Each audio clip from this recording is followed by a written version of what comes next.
صحیح مسلم کی روایت ہے کہ رسول اللہ صلی اللہ علیہ وسلم نے فرمایا، جو شخص فجر کی نماز پڑھ لیتا ہے وہ اللہ کے ذمے میں آ جاتا ہے، یعنی جو شخص نماز فجر کا فریضہ ادا کر لیتا ہے وہ اللہ کی حفاظت میں آ جاتا ہے اور اسے کوئی بھی نقصان نہیں پہنچا سکتا۔ بخاری مسلم ہی کی ایک روایت میں ہے کہ جس نے 2 ٹھنڈے وقت کی نمازیں فجر اور عصر ادا کر لی وہ جنت میں داخل ہوگا، یعنی آپ صلی اللہ علیہ وسلم نے فجر اور عصر ادا کر لینے والے کو جنت کی بشارت سنائی۔ ایک اور روایت میں ہے کہ رسول اللہ صلی اللہ علیہ وسلم نے فرمایا، جو شخص عشاء کی نماز باجماعت ادا کرے گا اسے آدھی رات کے قیام کا ثواب ملے گا۔ جو عشاء اور فجر کی نماز باجماعت ادا کرے گا اس کے لیے پوری رات کے قیام کا ثواب ہوگا۔ نماز فجر کی ادائیگی میں ہماری سستی، غفلت اور کاہلی و کوتاہی انتہا کو پہنچی ہوئی ہے۔ کوئی بھی موسم ہو، بقیہ 4 نمازوں کے مقابلے میں فجر میں نمازی بہت کم تعداد میں ہوتے ہیں۔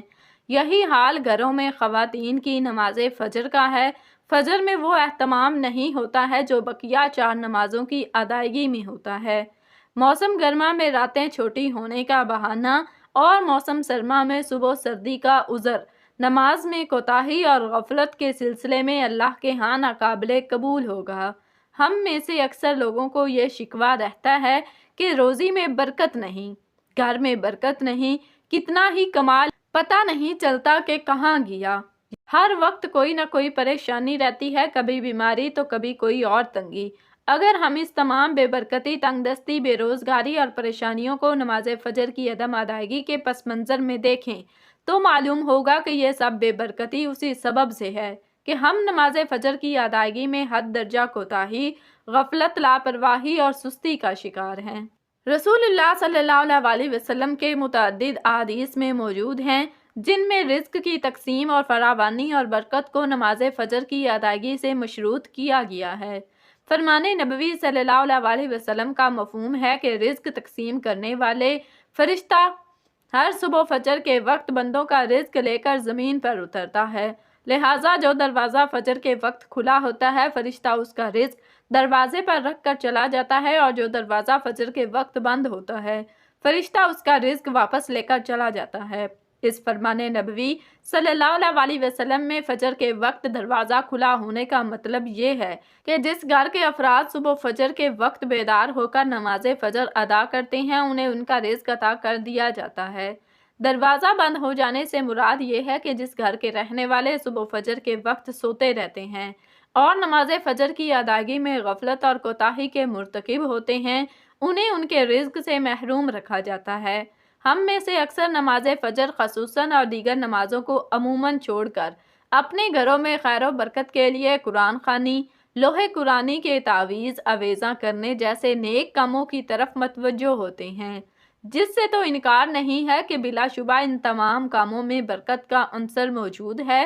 لیکن قرآن خوانی، لوح قرآنی کے نقش گھر میں اویزاں کرنے سے خیر و برکت کا ہونا نماز کی ادائیگی سے مشروط ہے۔ ہر خیر و برکت کے سوتے نماز سے پھوٹتے ہیں۔ اللہ تعالیٰ کی نعمتوں اور برکتوں اور رزق کے دریا نماز کی ادائیگی سے ہی بہتے ہیں۔ اس کے ساتھ یہ عمل بھی اہم ہے کہ فجر کے علاوہ بقیہ 4 نمازوں میں بھی خیر و برکت نماز فجر کی ادائیگی سے ہی مشروط ہے، اس لیے کہ خیر و برکت کا آغاز نماز فجر کی ادائیگی سے ہی ہوتا ہے۔ یاد رکھیں کہ نماز فجر کی کوتاہی اور غفلت اور نماز نہ پڑھنا گھر کی نحوست کی علامت کا آغاز ہے، تو رسول اللہ صلی اللہ علیہ وسلم نے ایسے مسلمان کو خبیث منافق قرار دیا ہے۔ آپ صلی اللہ علیہ وسلم نے فرمایا کہ ایسے شخص کو میرا دل چاہتا ہے کہ آگ لگا کر جلا دوں۔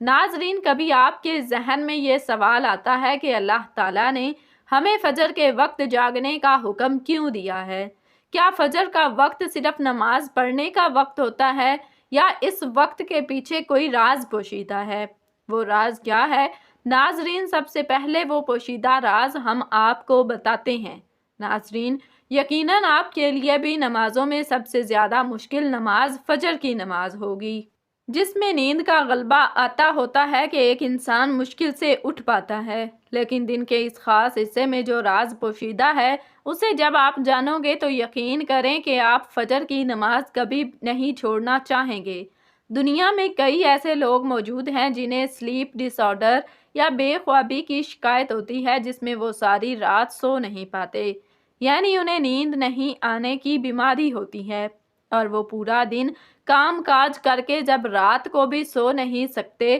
تب کئی طرح کے ذہنی اور جسمانی بیماریاں جنم لیتی ہیں، اور اس سلیپ ڈس آرڈر کا شکار آج ہر دوسرا تیسرا انسان ہو رہا ہے، جس کی بڑی وجہ اللہ کے احکامات کو پیچھے چھوڑ کر دنیا کی رنگینیوں کے پیچھے بھاگنا ہے۔ ساری رات جاگنے کے بعد فجر کے قریب کچھ دیر نیند آ جاتی ہے، لیکن وہ نیند جسم کو پرسکون نہیں کرتی، جس کی وجہ سے اکثر لوگ جاگتے جاگتے اور ہر قسم کی دوائیوں کے استعمال کے باوجود جب سو نہیں پاتے تو اللہ سے یہ سوال ضرور کرتے ہوں گے کہ اللہ مجھے نیند کیوں نہیں آتی، آخر کیا وجہ ہے؟ بہت کم لوگ ہوتے ہیں جو اس کیفیت میں اپنے اندر پیدا ہونے والی اس آواز کو سن پاتے ہیں، جس میں ان سے کہا جاتا ہے کہ بستر سے نکلو، نماز پڑھو، اللہ کا ذکر کرو، اور یقین کریں جو اس آواز کو سن پاتے ہیں اور اس پر عمل کرتے ہیں، انہیں تا حیات کبھی بھی سلیپ ڈس آرڈر کی شکایت نہیں ہوگی۔ حدیث پاک میں آتا ہے کہ آپ صلی اللہ علیہ وسلم نے فرمایا کہ رات اور دن میں فرشتوں کی ڈیوٹی بدلتی رہتی ہے، اور فجر اور عصر کی نماز میں ڈیوٹی پر آنے والے فرشتے اور جانے والے فرشتے ایک دوسرے سے ملتے ہیں، پھر تمہارے پاس رہنے والے فرشتے جب اوپر چڑھتے ہیں تو اللہ تعالیٰ پوچھتا ہے، حالانکہ وہ ان سے بہت زیادہ اپنے بندوں کے متعلق جانتا ہے، کہ میرے بندوں کو تم نے کس حال میں چھوڑا؟ تو جواب دیتے ہیں کہ ہم نے جب ان کو چھوڑا تو فجر کی نماز پڑھ رہے تھے، اور جب ان کے پاس گئے تب وہ عصر کی نماز پڑھ رہے تھے۔ فجر اور عصر کی نمازوں کے اوقات میں سونے سے منع کرنے کے پیچھے بھی ایک بڑی وجہ ہے، اور وہ یہ ہے کہ سائنس کہتی ہے کہ صبح سورج طلوع ہوتے وقت اور شام کو غروب ہونے سے پہلے سونا نہیں چاہیے، کیونکہ صبح کے وقت زمین پر آکسیجن بہت زیادہ مقدار میں ہوتی ہے،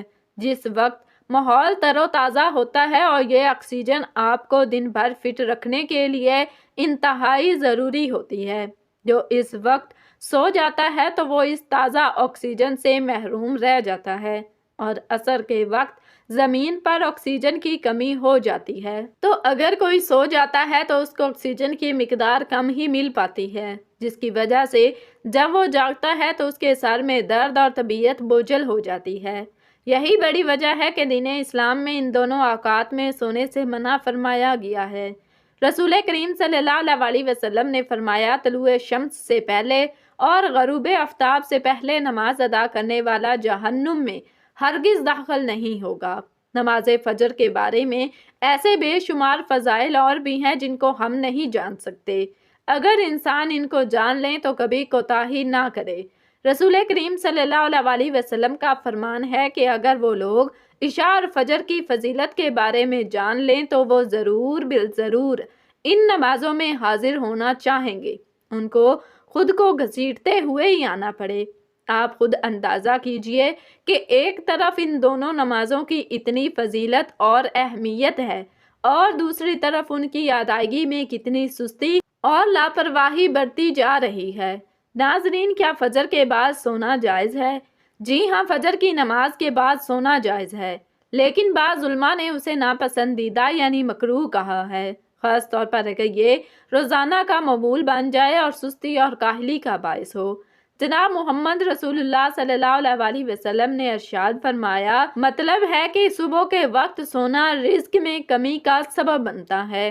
اس حدیث سے معلوم ہوتا ہے کہ صبح جلدی جاگنا برکت اور کامیابی کا ذریعہ ہے، لیکن اگر نیند کی سخت ضرورت ہو تو سونا جائز ہے۔ اگر کوئی رات بھر جاگ کر عبادت یا کام کر رہا ہو تو فجر کے بعد سونا چاہیے۔ سورج نکلنے کے بعد اشراق کی نماز پڑھ کر آرام کرنا زیادہ برکت والا عمل ہے۔ فجر کے بعد سونا حرام نہیں، لیکن اگر یہ سستی اور کاہلی کا باعث بنے تو بہتر ہے کہ پہلے کچھ وقت عبادت میں گزارا جائے پھر سویا جائے۔ اللہ تعالیٰ سے دعا ہے کہ اللہ تعالیٰ ہمیں اس پر عمل کرنے کی توفیق عطا فرمائے، آمین، اور ہم سب کو پنجگانہ نماز ادا کرنے کی توفیق عطا فرمائے۔ ناظرین، کمنٹ باکس میں اللہ تعالیٰ کے 99 ناموں میں سے ایک نام ضرور ٹائپ کریں۔ ویڈیو اچھی لگی تو ویڈیو کو لائک کریں، شیئر کریں، چینل کو سبسکرائب کریں۔ اگلی ویڈیو تک کے لیے اجازت دیجیے۔ خدا حافظ۔